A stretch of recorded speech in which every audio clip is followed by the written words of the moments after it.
అస్సలామలైకుం వరహమతుల్లాహి వబరకాతుహు. Hi viewers, ఎలా ఉన్నారండి? బాగున్నారా? ఇది చూడండి, ఇక్కడ నేను పన్నీర్ పరాఠా చేస్తున్నాను. ఇక్కడ యాజ్ ఇట్ ఈజ్ అండి, మనం రోటీకి పరాఠాస్కి ఎలాగైతే పిండి కలుపుతామో గోధుమ పిండి అండి. అందులో కొంచెం సాల్ట్ వేసి వాటర్ వేసి మంచిగా మిక్సప్ చేయండి.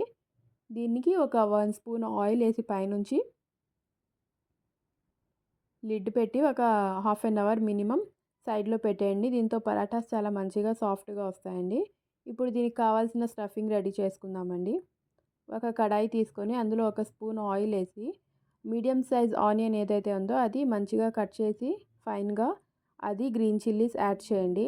యాడ్ చేసి అది గోల్డెన్ కలర్ రావక్కర్లేదు, జస్ట్ అందులో ఉన్న వాటర్ ఎవాపరేట్ అయ్యి మంచిగా కుక్ అయితే సరిపోతుందండి అది.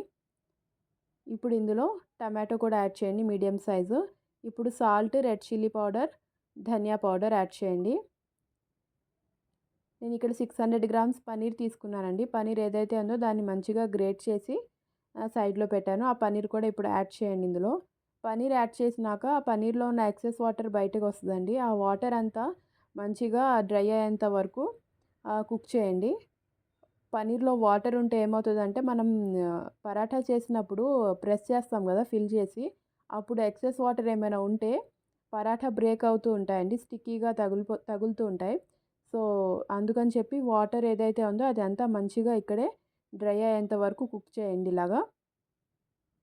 ఇప్పుడు కొత్తిమీర వేసి స్టవ్ ఆఫ్ చేసి ఇవి సైడ్లో పెట్టేయండి. ఇది పూర్తిగా చల్లారే వరకు సైడ్లో పెట్టండి. ఇప్పుడు పరాఠాస్ ఏదైతే చేయాలో అది చూడండి. ఆ పిండిని ఇంకోసారి మంచిగా ఇలాగ కలిపిన తర్వాత మనం ఆలూ స్టఫింగ్కి ఎలాగైతే స్టఫింగ్ చేసుకున్నామో సేమ్ అలాగే స్టఫింగ్ చేసుకోవాలి. ఇలాగ రౌండ్ చేసి లోపల ఆ పన్నీర్ స్టఫింగ్ ఏదైతే ఉందో దాన్ని వేసుకొని ఇలాగా రౌండ్గా ప్రెస్ చేసుకోవడమే అండి. నేను ఒకటి స్టఫింగ్ మీకు చేసి చూపిస్తాను చూడండి. ఇలాగా రౌండ్ చేసుకొని అందులో ఒక 2 స్పూన్స్ దాకా పన్నీర్ స్టఫింగ్ యాడ్ చేయండి.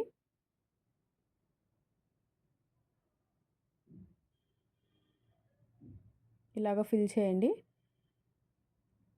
ఫిల్ చేసి మీరు వాటర్ ఏమి యాడ్ చేయక్కర్లేదండి. పైన క్లోజ్ చేసినప్పుడు చేత్తో ఇలాగ మంచిగా దగ్గరికి ప్రెస్ చేస్తే ప్రెస్ అయిపోతుందండి. ఇప్పుడు దీనికి మంచిగా ఇలాగ రౌండ్ చేసి పైనుంచి గోధుమ పిండి ఏదైతే ఉంటుందో దాన్ని స్ప్రింకిల్ చేసుకుంటూ నిదానంగా ప్రెస్ చేస్తే రౌండ్ షేప్లో వస్తుందండి. ఇది ఇలాగా ప్రెస్ చేయండి. అంతే అండి. ఇప్పుడు దీన్ని మనం మంచిగా ఒక పెనం పెట్టి మంచిగా అది తవా హీట్ అయినాక అటు ఇటు మంచిగా కాల్చండి. ఆయిల్ లేదా ఘీ యాడ్ చేసి మీడియం ఫ్లేమ్లో పెట్టి ఫ్రై చేయండి.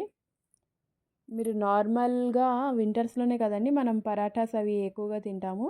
ఆ టైంలో మీరు పనీర్, పాలక్, ఎగ్ పరాఠా ఇలాంటి పరాఠాస్ చేస్తే ఇంట్లో వాళ్ళకి మంచిగా నచ్చుతుందండి. పిల్లలు కూడా రెగ్యులర్ రోటీస్, పరాఠాసే కాకుండా ఈ విధంగా స్టఫింగ్ చేసిన పరాఠాస్ కూడా చాలా ఇంట్రెస్ట్గా తింటారు. లంచ్ బాక్సెస్లో కూడా వాళ్ళకి పెట్టివ్వచ్చు. దీనికి సైడ్ డిష్ కూడా ఏం అవసరం లేదండి. జస్ట్ చిల్లీ సాస్ యా టమాటో కెచప్తో కూడా పిల్లలు చాలా ఇష్టంగా తింటారు.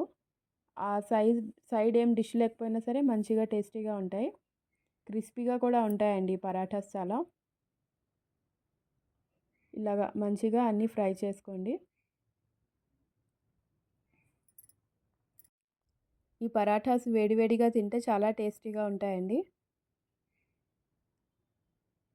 చూడండి, ఇలా నేను అన్నీ ముందు ఒకసారి ప్రెస్ చేసి పెట్టుకున్నానండి పరాఠాస్ అని రౌండ్ షేప్లో. ఇప్పుడు దీన్ని లైన్గా 1 బై 1 ఇలా మంచిగా కాల్చుకున్నామండి. ఇప్పుడు దీనికి పరాఠాస్ ఏదైతే నేను చేశానో అది ఓపెన్ చేసి కూడా చూపిస్తాను చూడండి. ఈ స్టఫింగ్ ఆల్రెడీ మనం కుక్ చేసి ఫిల్ చేసిందే కాబట్టి ఎక్కువ టైం ఏం పట్టదు. లోపల నేను పరాఠా ఇలా ఓపెన్ చేసి చూపిస్తాను చూడండి. లోపల కూడా ఈవెన్గా మంచిగా కుక్ అయింది. వేడిగా ఉన్నాయండి.